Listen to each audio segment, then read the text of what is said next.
Is that the Supreme Court is the highest court. Their decision is binding. Okay guys, finally February 25th presidential election, Supreme Court sitting in Abuja have finally declared Bola Ahmed Tinubu as the winner and also declared Bola Ahmed Tinubu as the President of Federal Republic of Nigeria. My country people, not be juju be that. John Okoro waiting Nigerians do you. Funa no dey fear human being, at least make una dey fear Baba God when dey for heaven, when create heaven and earth.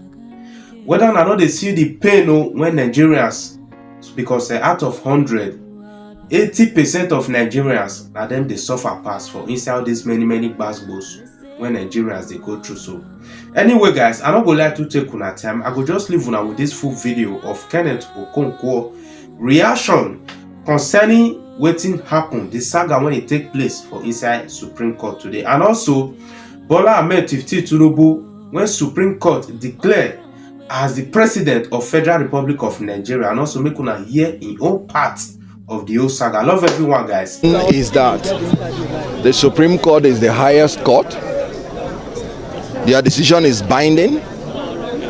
I respectfully disagree with some portions of their decisions, but it's the final court. So if at this level you have any disagreement, the only appeal you have is to God Almighty. Maybe we may have to resort to that at the appropriate time. Can you give clarity as to what you mean by that? Well, the decision has just been given. We need time to digest it, but it's unfortunate that I did not hear about the issue of the forfeiture whatsoever. And the position of the law is that the courts is under a duty to talk on all the issues presented by the party. And we presented the issue of forfeiture as a fine imposed on the second respondent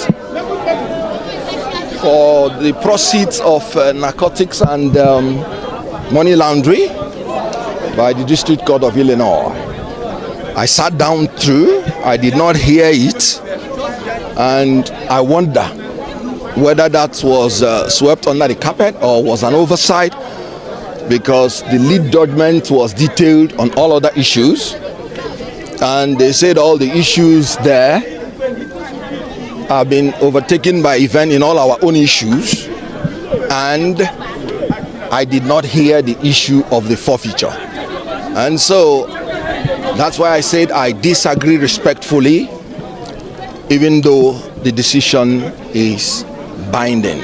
How about the 20% issue has also been laid to rest? Yes, it has been laid to rest. The Supreme Court has the authority to interpret the Constitution. It is their prerogative as the arm of government imbued with the power to interpret. That is the interpretation they have given to it, and it is binding on us all. That's what I'm going to say on it. What's your take on the reasoning on IREV? How is it going to affect our future elections?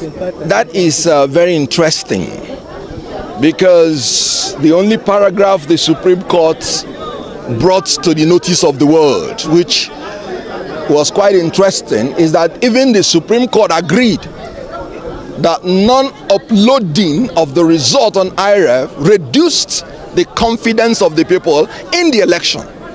I heard it clearly. Meaning that even the Supreme Court agrees that the election was not credible, or as credible as it ought to have been if the result was uploaded.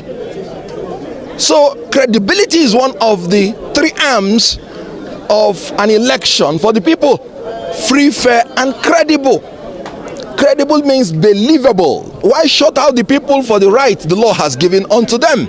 So I was very glad that the Supreme Court pointed it out, that non-uploading of the result reduced the confidence of Nigerians in it, meaning that it cannot be presumed to be credible because Nigerians were shut out in it. So I loved that particular part.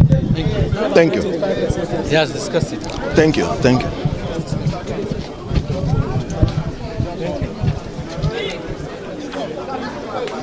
Yeah, and prosperous Nigeria, and that's my belief.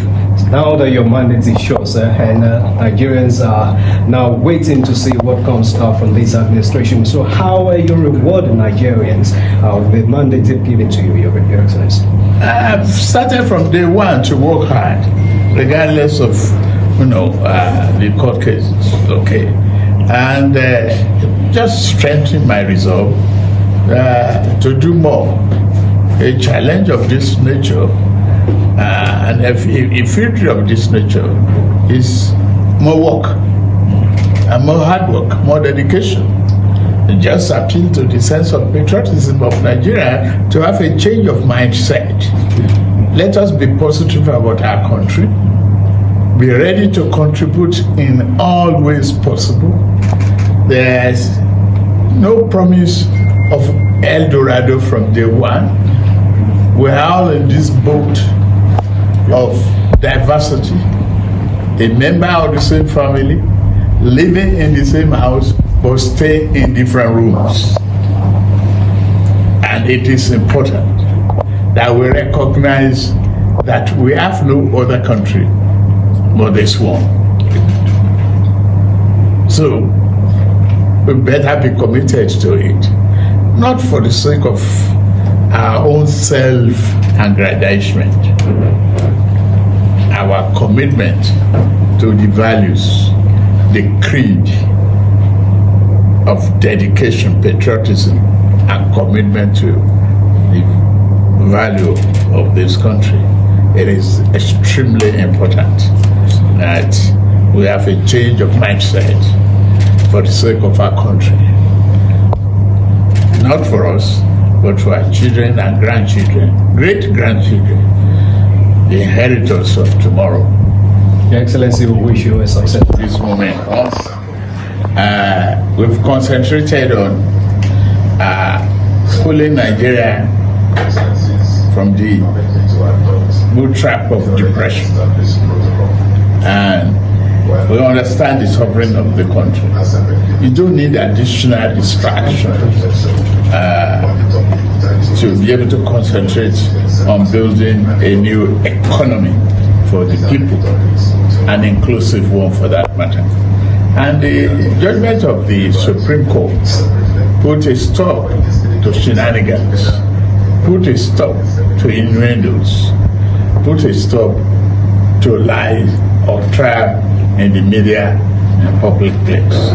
The court has demonstrated indivisible commitment to rule of law and humanity, and their commitment to do justice for all Nigerians, regardless of ethnic, religious, or any other biases.